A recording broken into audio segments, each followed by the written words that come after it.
ലോക്സഭാ തെരഞ്ഞെടുപ്പിനുള്ള 8ാം ഘട്ട സ്ഥാനാർത്ഥി പട്ടിക പുറത്തുവിട്ടിട്ടും അമേഠിയിലും റായ്ബറേലിയിലും സ്ഥാനാർത്ഥികളെ പ്രഖ്യാപിക്കാതെ കോൺഗ്രസ്. റായ്ബറേലിയിൽ നിന്ന് പ്രിയങ്ക തന്നെ മത്സരിക്കണമെന്ന നിലപാടിലാണ് സംസ്ഥാന നേതൃത്വം. എന്നാൽ ഇത്തവണ റായ്ബറേലിയിലും പിടിച്ചെടുക്കുമെന്ന് BJP പ്രഖ്യാപിച്ചിരുന്നു. ജിഷ്ണു തന്നെ ചേരുന്നുണ്ട് വീണ്ടും വിവരങ്ങളുമായിട്ട്. ജിഷ്ണു, 8ാം ഘട്ട സ്ഥാനാർത്ഥി പട്ടിക പ്രഖ്യാപിച്ചിട്ടും ഈ റായ്ബറേലിയിലും അമേഠിയിലും ആരും മത്സരിക്കും എന്നുള്ളൊരു കാര്യത്തിൽ ഒരു ഉറപ്പ് നൽകാൻ ഇതുവരെ കോൺഗ്രസിന് കഴിഞ്ഞിട്ടില്ല. അമേഠിയും റായ്ബറേലിയും ഒക്കെ തന്നെ നേരത്തെ കോൺഗ്രസിൻ്റെ വിജയക്കോട്ടകളായിരുന്നു. രാഹുൽ വിജയിച്ചിരുന്നു. അതിനുശേഷം സ്മൃതി ഇറാനി പിടിച്ചെടുക്കുകയായിരുന്നു ഉണ്ടായിരുന്നത് ആ ഒരു മണ്ഡലം. ഇപ്പോഴും ഇവിടെ ആരാണ് സ്ഥാനാർത്ഥികളെന്ന് തീരുമാനിക്കാനാകാത്ത അവസ്ഥയാണ്. കാരണം റായ്ബറേലിയിൽ വിജയം സുനിശ്ചിതമെന്ന് BJP ഉറപ്പു നൽകുന്നു. ആ ഒരു പരാജയ ഭീതി നിലനിൽക്കുന്നതുകൊണ്ട് തന്നെയാണ് ഈ രണ്ട് മണ്ഡലങ്ങളിലും സ്ഥാനാർത്ഥിയെ പ്രഖ്യാപിക്കാതിരിക്കുന്നതും.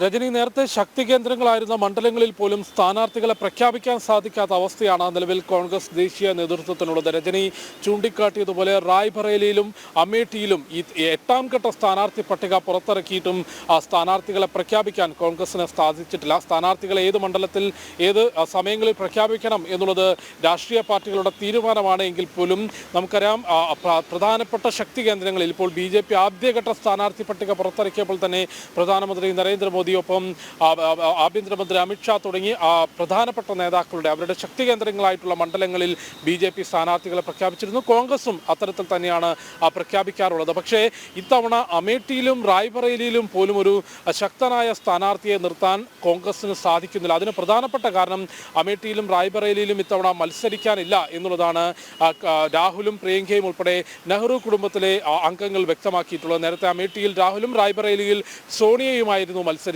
കഴിഞ്ഞ തവണ ഉത്തർപ്രദേശിൽ ഏറ്റവും കൂടുതൽ ലോക്സഭാ മണ്ഡലങ്ങളുള്ള ഉത്തർപ്രദേശിൽ കോൺഗ്രസിന് നേടിയെടുക്കാൻ സാധിച്ചത് റായ്ബറേലി എന്ന ഒറ്റ മണ്ഡലമാണ്. അവിടെ സോണിയയ്ക്ക് മാത്രമാണ് ഉത്തർപ്രദേശിൽ വിജയിക്കാൻ സാധിച്ചത്. അവിടെ നിന്ന് 5 വർഷം പിന്നിട്ട് 2024 എത്തുമ്പോൾ റായ്ബറേലിയിൽ പോലും ഒരു സ്ഥാനാർത്ഥിയെ നിർത്താൻ സാധിക്കാത്ത അവസ്ഥയിലേക്ക് കോൺഗ്രസ് എത്തുന്നു. റായ്ബറേലി എന്നുള്ളത് കോൺഗ്രസിന്റെ ഉറച്ച കോട്ടയായിരുന്നു കഴിഞ്ഞ കാലം വരെ. ഇന്ദിരാഗാന്ധി മത്സരിച്ചിട്ടുള്ള കോട്ട. 2004 മുതൽ 2019 വരെ സോണിയയ്ക്ക് ജനപിന്തുണ നൽകിയിട്ടുള്ള മണ്ഡലം. അവിടെ 2 തവണ മാത്രമാണ് തെരഞ്ഞെടുപ്പ് ചരിത്രത്തിൽ തന്നെ 2 തവണ മാത്രമാണ് കോൺഗ്രസിന് കാലിടറിയിട്ടുള്ളത്. അവിടെ പോലും ഒരു സ്ഥാനാർത്ഥിയെ നിർത്താൻ കോൺഗ്രസിന് സാധിക്കുന്നില്ല. പരാജയ ഭീതി കൊണ്ട് തന്നെ രാഹുലും പ്രിയങ്കയും അമേഠിയിലേക്കും റായ്ബറേലിയിലേക്കും ഇല്ല എന്നുള്ള നിലപാടാണ് ഹൈക്കമാൻഡിനെ അറിയിച്ചിട്ടുള്ളത്. പക്ഷേ അതേസമയം ഉത്തർപ്രദേശ് സംസ്ഥാന ഘടകം, കോൺഗ്രസിന്റെ സംസ്ഥാന ഘടകം വലിയ പിടിവാശിയിലാണ്. കാരണം ഈ രാഹുലോ പ്രിയങ്കയോ അല്ലാത്ത നേതാക്കൾ അവിടെ നിന്നു കഴിഞ്ഞാൽ മുഴുവൻ ഉത്തർപ്രദേശിലും യാതൊരു തരത്തിലുള്ള മുന്നേറ്റവും ഉണ്ടാക്കാൻ കോൺഗ്രസിന് സാധിക്കില്ല.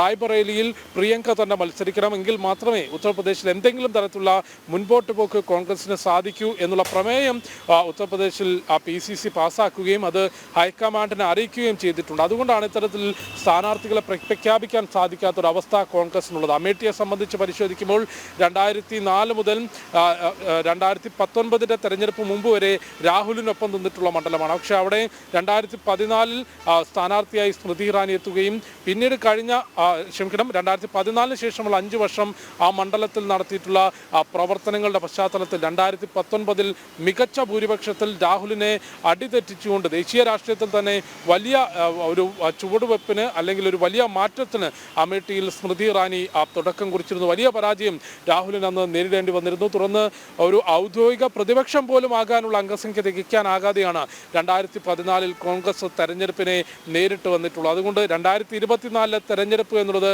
കോൺഗ്രസിനെ സംബന്ധിച്ചൊരു പരീക്ഷണ കാലഘട്ടമാണ്. എത്രത്തോളം ആ സംഘടന ഇന്ന് രാജ്യത്ത് നിലനിൽക്കുന്നുണ്ട് എന്ന് തെളിയിക്കുന്നതിൻ്റെ ബാധ്യതയുള്ളൊരു പരീക്ഷണ കാലഘട്ടമാണ് കോൺഗ്രസിന് 2024 എന്ന് എടുത്തു പറയാതിരിക്കാൻ വഴിയ. 2019 കേരളത്തിൽ 20-19 സീറ്റുകൾ നേടിയെടുക്കാൻ കോൺഗ്രസിന് സാധിച്ചെങ്കിലും മറ്റു സംസ്ഥാനങ്ങളിൽ ഏറ്റവും കൂടുതൽ ലോക്സഭാ മണ്ഡലങ്ങളുള്ള ഉത്തർപ്രദേശ് ആണെങ്കിലും അതിന് താഴെ 48 മണ്ഡലങ്ങളുള്ള മഹാരാഷ്ട്രയിലാണെങ്കിലും ഗുജറാത്തിലും മധ്യപ്രദേശിലും ഉത്തരേന്ത്യൻ സംസ്ഥാനങ്ങളിൽ ഒന്നും തന്നെ നിലം തൊടാൻ 2019 കോൺഗ്രസിന് സാധിച്ചിട്ടില്ല. അതുകൊണ്ട് 2024 തീർച്ചയായും ഒരു പരീക്ഷണ കാലഘട്ടം തന്നെയാണ് കോൺഗ്രസിനെ സംബന്ധിച്ച്. ആ ഒരു പരീക്ഷണ കാലഘട്ടത്തിൽ പോലും സംഘടനയെ ശക്തിപ്പെടുത്താനോ മുൻപ് ശക്തി കേന്ദ്രങ്ങളായിരുന്ന മണ്ഡലങ്ങളിൽ സ്ഥാനാർത്ഥികളെ പ്രഖ്യാപിച്ചുകൊണ്ട് പ്രചാരണം ശക്തമാക്കാനോ സാധിക്കുന്നില്ല. അമേഠിയും റായ്ബറേലിയും പോലെ മുൻപ് ശക്തി കേന്ദ്രങ്ങളായിരുന്ന മണ്ഡലങ്ങളിൽ പോലും ഇന്ന് കോൺഗ്രസ് നേതാക്കൾക്ക് മത്സരിക്കാനുള്ളൊരു ഭയം, പരാജയ ഭീതി ഉണ്ടായിരിക്കുന്നു എന്നുള്ളതാണ് നോക്കിക്കാണേണ്ടത്.